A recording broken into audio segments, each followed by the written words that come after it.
यहाँ पर हम हर हफ्ते आपके लिए एक नई ऑडियो बुक समरी लाते हैं और इन समरीज को आप पढ़ सकते हैं और सुन सकते हैं। तो आइए शुरू करते हैं डेल कार्नेगी की किताब stop worrying and start living से।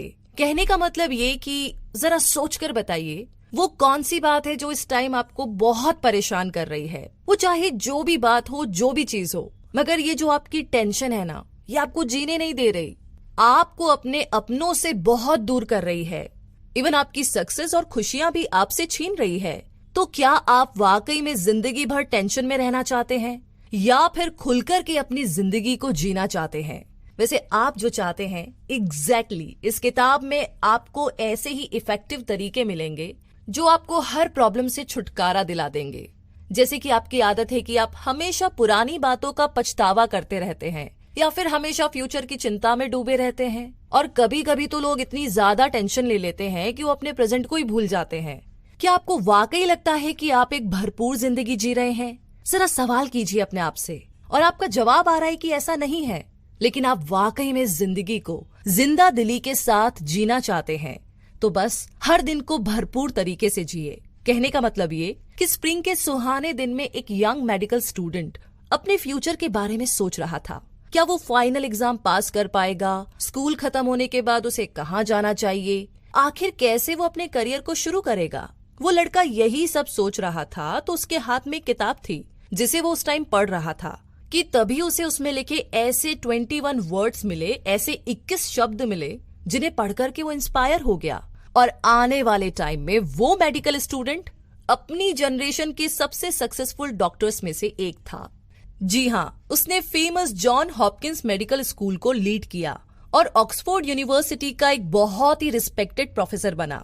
और वो नौजवान कोई और नहीं बल्कि सर विलियम ऑसियर थे।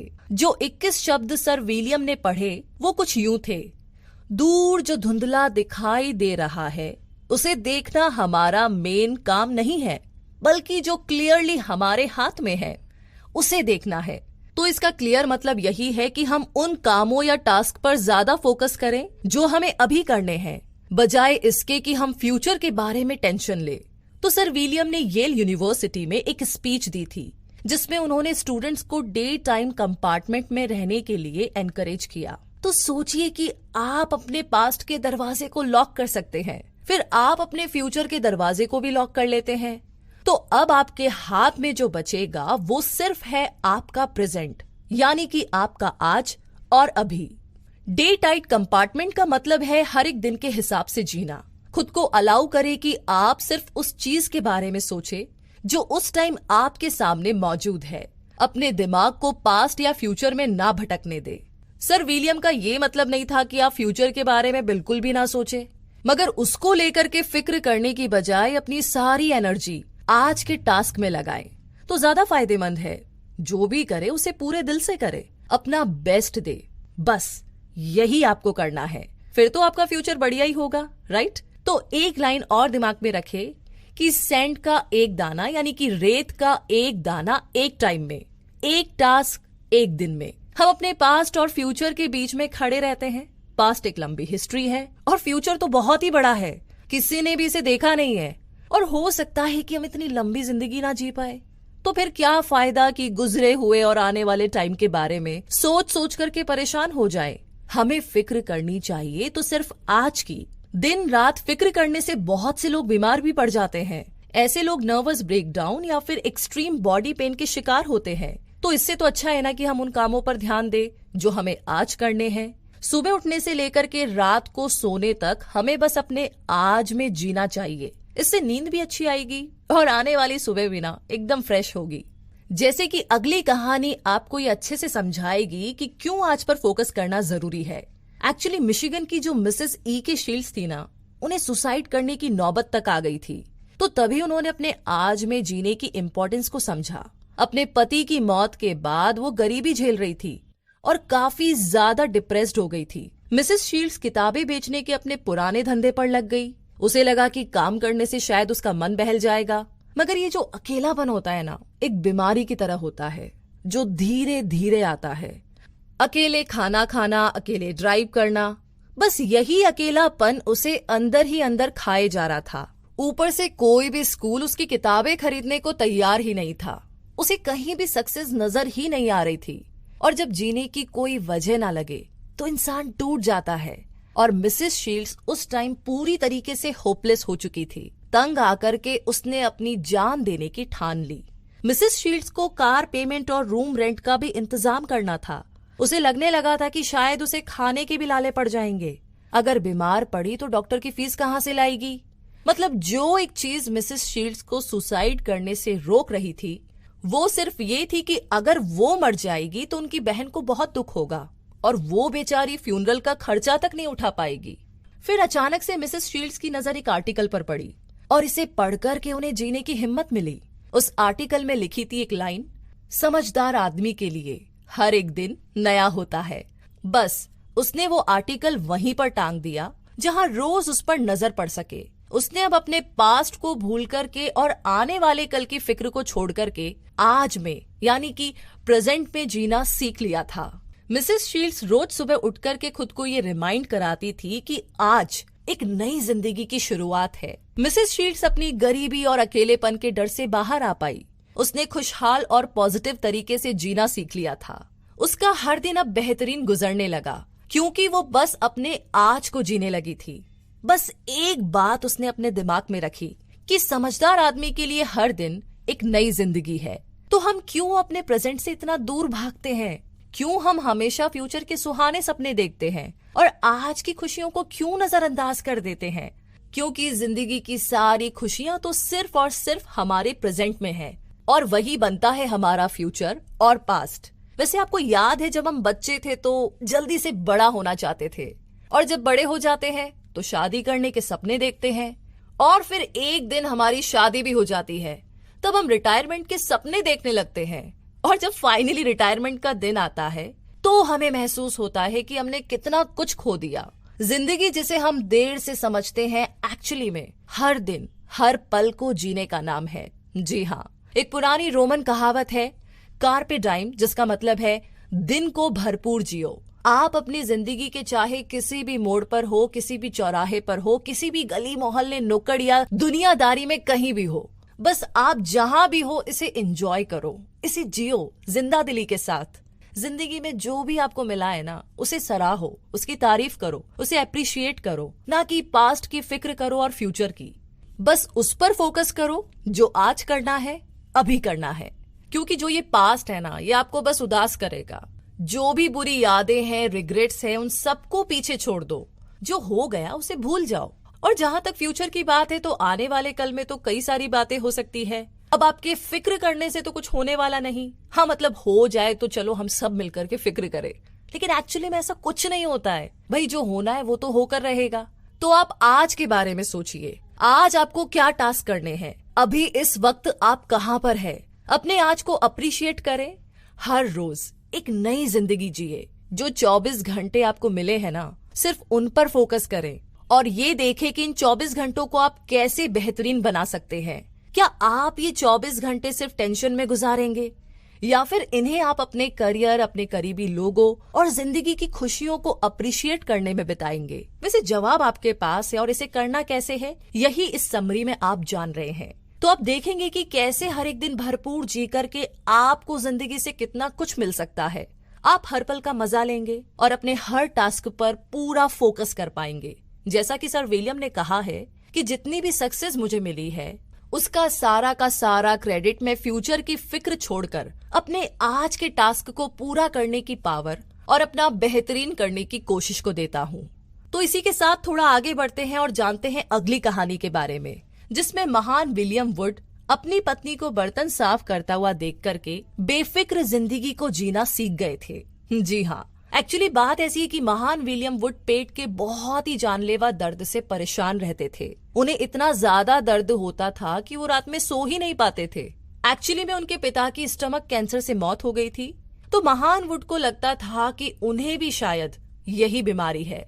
तो विलियम वुड अपना चेकअप करवाने के लिए हॉस्पिटल गए। एक स्पेशलिस्ट ने उनका एग्जामिन किया और डॉक्टर ने उन्हें बताया कि उनके स्टमक का एक्सरे एकदम क्लियर है।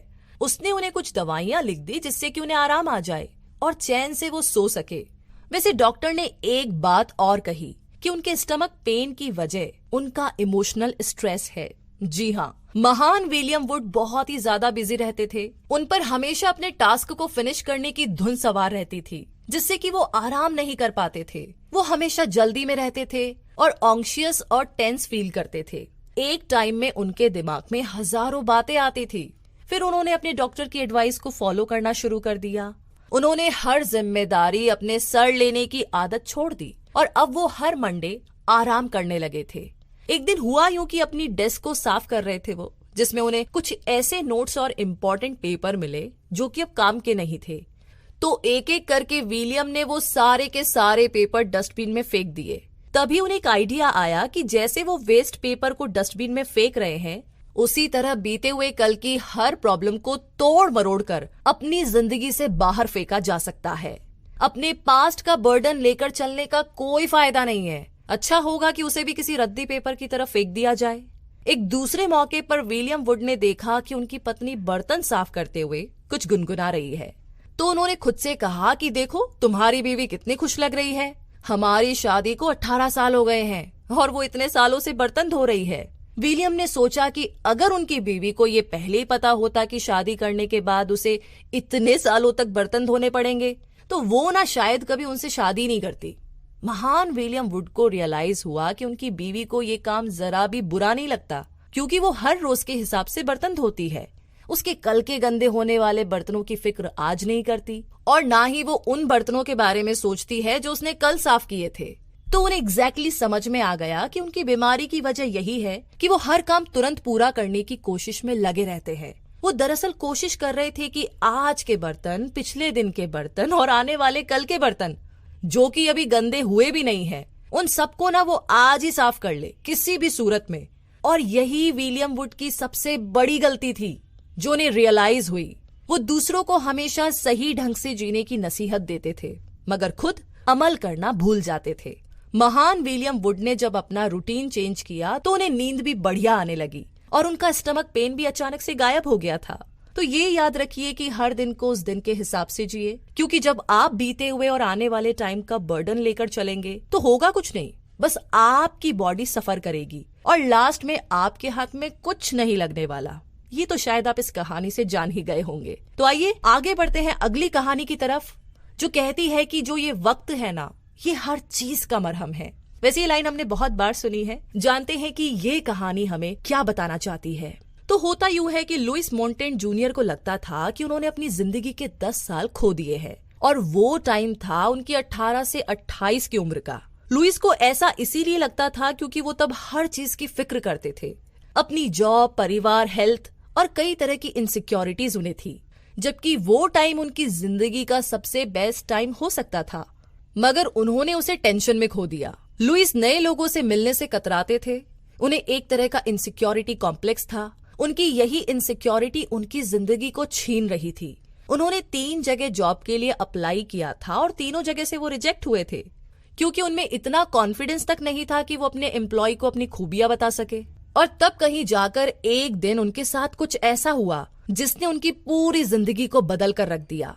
वो एक ऐसे इंसान से मिले जिसकी जिंदगी में उनसे भी ज्यादा प्रॉब्लम्स थी, फिर भी वो इंसान खुश लग रहा था। उस आदमी का नाम था बिल। जी हाँ, बिल 1929 में अपनी सारी जमा पूंजी गंवा चुका था। फिर दोबारा 1933 में उसके साथ यही हुआ था और तो और 1937 में भी वो बैंकरप्ट हुआ था। हालांकि उसने काफी परेशानियां झेली थी, मगर वो फिर भी नहीं टूटा। उसने कितने ही लोगों से कर्जा ले रखा था और कई सारे लोग तो उसके दुश्मन थे, तब भी वो मजबूती से खड़ा था। तो अब लुइस को बिल से थोड़ी जलन हो रही थी कि यार वो उसकी तरह इतना स्ट्रांग क्यों नहीं है।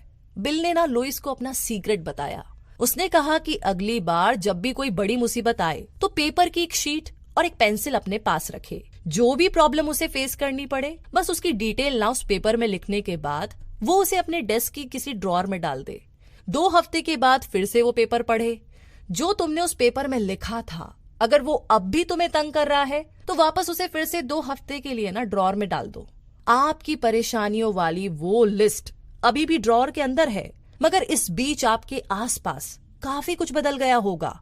आपने नोटिस भी नहीं किया होगा, मगर आपकी कुछ प्रॉब्लम्स, चाहे वो बड़ी हो छोटी हो कैसी भी हो, अपने आप ही सॉल्व हो गई होगी। तो बिल कहते हैं कि मैंने महसूस किया कि अगर मैं पेशेंस रखता हूँ यानी कि धैर्य रखता हूँ तो मेरी सारी चिंता और फिक्र ऐसे गायब हो जाते हैं जैसे हवा निकलने से बलून फुस हो जाता है। लुइस को बिल की एडवाइस हमेशा याद रही, इससे उनको बहुत सी चीजों में मदद मिली। तो एग्जैक्टली सवाल ये है कि आपको इस टाइम किस बात की फिक्र सता रही है। आपको एहसास होगा कि जो भी सॉल्व नहीं हो रहा है वो टाइम के साथ खुद ब खुद सॉल्व हो जाएगा। तो इसी के साथ थोड़ा और आगे बढ़ते हैं और जानते हैं अब अगली कहानी में वो 5 तरीके जिसे प्रोफेसर विलियम फेल्प्स अपनी चिंता को दूर करने के लिए यूज करते थे। प्रोफेसर विलियम फेल्प्स को लगता था कि उनकी आंखें अब नहीं रही। 5 मिनट कुछ पढ़ते ही उनकी आंखें दुखने लगती थी। उनसे खिड़की के बाहर भी नहीं देखा जाता था। ऐसा लगता था कि जैसे कोई उनकी आंखों में सुई चुभो रहा है। तो प्रोफेसर विलियम को डर था कि कहीं उन्हें अपनी आंखों की वजह से टीचिंग ना छोड़नी पड़ जाए। तो एक दिन ना उन्हें एक स्पीच के लिए इनविटेशन आया। वहां पर लाइट इतनी ज्यादा ब्राइट थी कि प्रोफेसर को बार बार अपनी नजर फ्लोर की तरफ करनी पड़ रही थी। मगर जब उन्होंने स्टूडेंट्स को एड्रेस करने के लिए उनकी तरफ देखना शुरू किया तो उन्हें आंखों में दर्द महसूस ही नहीं हुआ। वो पूरे 30 मिनट तक इसी तरह स्पीच देते रहे। प्रोफेसर विलियम को लगा कि अपने टीचिंग के इस पैशन की वजह से उन्होंने अपने दर्द को जीत लिया था। जब उनका दिमाग कोई बहुत जरूरी काम में लगा होता है तो उन्हें अच्छा महसूस होता है। टीचिंग के लव ने प्रोफेसर विलियम को जिंदगी जीना और इसे एंजॉय करना सिखा दिया था। वो अपना हर दिन ऐसे जीते थे जैसे कि वो उनका पहला और लास्ट डे हो। जब वो सुबह उठते थे तो अपने स्टूडेंट से मिलने का वेट करते थे। ये उनका एंथुजियाज्म ही था जो उन्हें सारे दुख दर्द से निजात दिलाता था। और अपने पेन और दुख से छुटकारा पाने का ये है पहला मेथड। अब जानते हैं दूसरे मेथड के बारे में जो प्रोफेसर विलियम ने अपनाया था कि कोई अच्छी सी किताब पढ़कर के टेंशन से दूर रहे। जब आप कोई किताब पढ़ते हैं तो आपका दिमाग उसमें इतना ज्यादा डूब जाता है कि आपको ना कुछ और याद ही नहीं रहता। और इसी के साथ तीसरे मेथड की बात करें तो वो है फिजिकल एक्टिविटी। होता यूं है कि एक बार प्रोफेसर विलियम काफी ज्यादा टेंशन में थे तो उन्होंने क्या किया ना कि खुद को कई तरीके की फिजिकल एक्टिविटी में लगा लिया। वो हर सुबह टेनिस खेलने लगे, फिर नहाने के बाद वो अपना लंच लेते थे और दोपहर में वो गोल्फ खेलने चले जाते और कभी कभी रात में घंटों तक डांस करते रहते।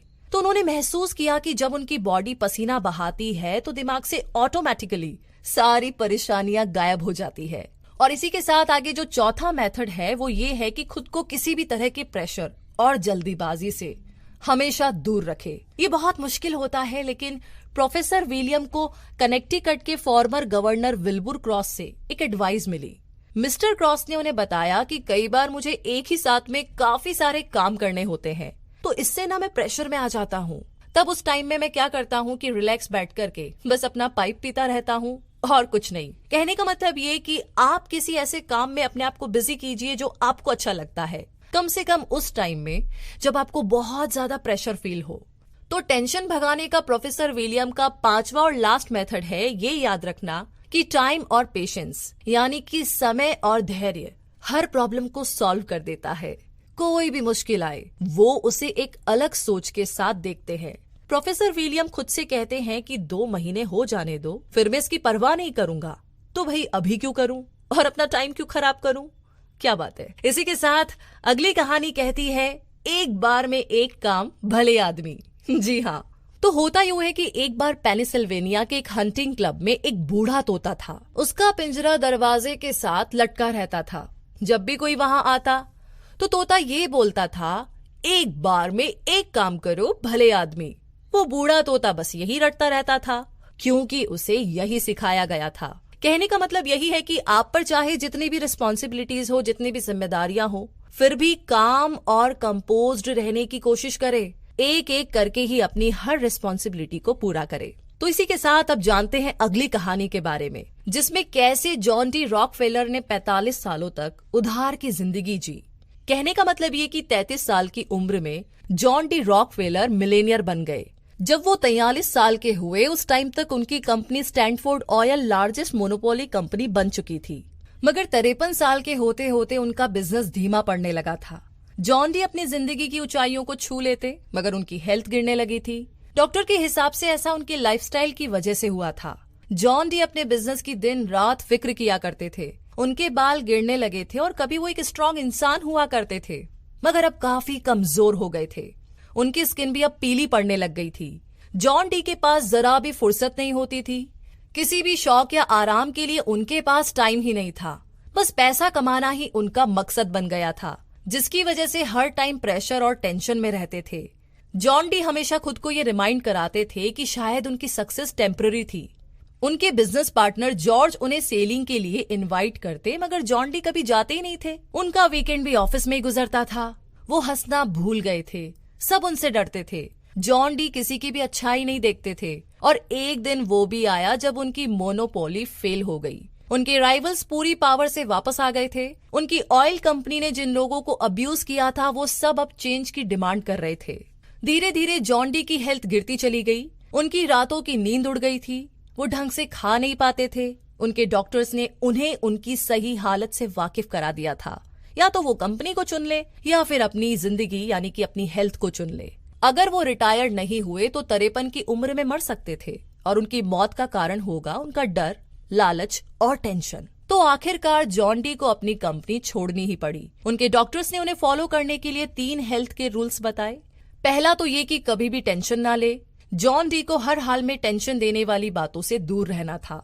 दूसरा ये कि उन्हें पूरा रेस्ट करना है और आराम के साथ साथ किसी भी तरह की एक्सरसाइज जरूर करनी है। उन्हें आउटडोर एक्टिविटी अपने रूटीन में शामिल करनी चाहिए। और तीसरी खास बात ये कि अपनी डाइट को हमेशा मॉनिटर करना है। जो भी खाना है सही अमाउंट में खाना है। जब जॉन डी ने ये सारे रूल्स फॉलो करने शुरू किए तब जाकर के उनकी जान बच पाई। वो 53 साल की उम्र में मरने वाले थे, मगर वो अगले 45 सालों तक जिए। उन्होंने गोल्फ खेलना शुरू कर दिया था और अपने कई सारे नेबर्स से दोस्ती भी कर ली थी। थोड़ी बहुत गार्डनिंग भी शुरू कर दी थी। यही नहीं, अब वो गाना गाने भी लगे थे। मगर सबसे बड़ा चेंज जो जॉन डी की जिंदगी में आया वो ये कि वो अब दूसरों की परवाह करना सीख गए थे। जब वो रिटायर हुए तो उनके पास काफी टाइम था सोचने के लिए। जॉन डी ने महसूस किया कि जितना पैसा उनके पास था उससे वो न जाने कितनी ही लोगों की जिंदगियों में खुशियां ला सकते थे। तो अब उन्होंने पैसा कमाने के बारे में सोचना छोड़ करके लोगों की मदद करना शुरू किया। जॉन डी ने लेक मिशिगन के एक छोटे से कॉलेज की मदद भी की। उन्होंने मिलियंस इन्वेस्ट करके इसे बंद होने से बचा लिया था। वो छोटा कॉलेज बाद में शिकागो यूनिवर्सिटी बना। जी हाँ, जॉन डी ने माइनॉरिटीज के स्कूल जैसे कि तस्गीगी कॉलेज को भी काफी पैसा डोनेट किया। और एक बार साउथ यूएस में हुकवर्म की बीमारी फैल गई थी। जो भी इस बीमारी से इन्फेक्ट होता था उसके इलाज में 50 सेंट लगते थे। जॉन डी ने इस बीमारी से लोगों को बचाने के लिए एक ही बार में मिलियंस डोनेट कर दिए ताकि इस बीमारी में एक बार में ही हमेशा के लिए छुटकारा पाया जा सके। और यहीं से रॉकफेलर फाउंडेशन की शुरुआत हुई। आज रॉकफेलर वर्ल्ड वाइड ऑर्गेनाइजेशन बन गया है जिसका एम है बीमारियों और जानकारी के अभाव से लड़ना। जी हाँ, रॉकफेलर ने कई रिसर्च के लिए फंडिंग भी की है। जॉन डी की हेल्प की वजह से ही साइंटिस्ट मिरेकल ड्रग पेनिसिलिन बनाने में कामयाब हो पाए। ह्यूमैनिटी को इन्फ्लुएंजा, मलेरिया और ट्यूबरक्लोसिस जैसी बीमारियों से बचाकर उसकी प्रोग्रेस में रॉकफेलर फाउंडेशन ने काफी ज्यादा मदद की है। जॉन डी ने अपना सारा पैसा डोनेट कर दिया। उनकी company Stanford oil company court cases हार गई थी, जिसकी वजह से उन्हें कई मिलियंस का नुकसान भी हुआ। मगर जैसा कई लोगों को लगा कि वो टूटकर बिखर जाएंगे, लेकिन ऐसा नहीं हुआ। जी हाँ, जॉन डी अब अपनी जिंदगी से खुश थे। जॉन डी ने अब बिना वजह फिक्र करना छोड़ दिया था। इन्होंने अब जीना सीख लिया था और वो पूरे 98 सालों तक जिए। तो कहने का मतलब ये है कि ये समरी आपको बताती है कि किस तरह एक टाइम में एक ही काम करे, जिससे कि आप पूरा ध्यान लगा पाए। अपना सारा एफर्ट डाल दीजिए। बस अपने पास्ट को भूल जाइए और सिर्फ प्रेजेंट पर सारा ध्यान दे। जो भी सामने है बस उसी पर फोकस करें। आज के काम क्या करने हैं, आज के टास्क क्या है, उस पर फोकस करें। खूब मेहनत करें। अगर आप अपना बेस्ट एफर्ट देंगे तो फ्यूचर खुद ब खुद बहुत ही अमेजिंग हो जाएगा, जैसा आप चाहते हैं। तो आपने इस किताब से बेफिक्र जीने के कई तरीके सीखे हैं। तो जो आपके लिए बेस्ट है आप उसे चूज कीजिए और उसे आज से और अभी से अप्लाई करना शुरू कर दीजिए। और सबसे बड़ी बात ये कि पैसा कमाना ही रियल हैप्पीनेस नहीं है। आपको अपनी हेल्थ भी कमानी पड़ेगी, उसका भी ध्यान रखना होगा। साथ ही आप जिन लोगों के बीच में रहते हैं उनका भी। तो दोस्तों, इसी के साथ ये समरी यहीं पर समाप्त होती है। वैसे ये समरी आपको कैसी लगी प्लीज हमें रिव्यू सेक्शन में जरूर लिख करके बताइएगा। और अगले हफ्ते आप कौन सी समरी सुनना चाहेंगे वो भी बताइएगा। वैसे हमें आपका प्यार बहुत सारा मिल रहा है और आगे ये प्यार यूं ही बना रहे। जय हिंद।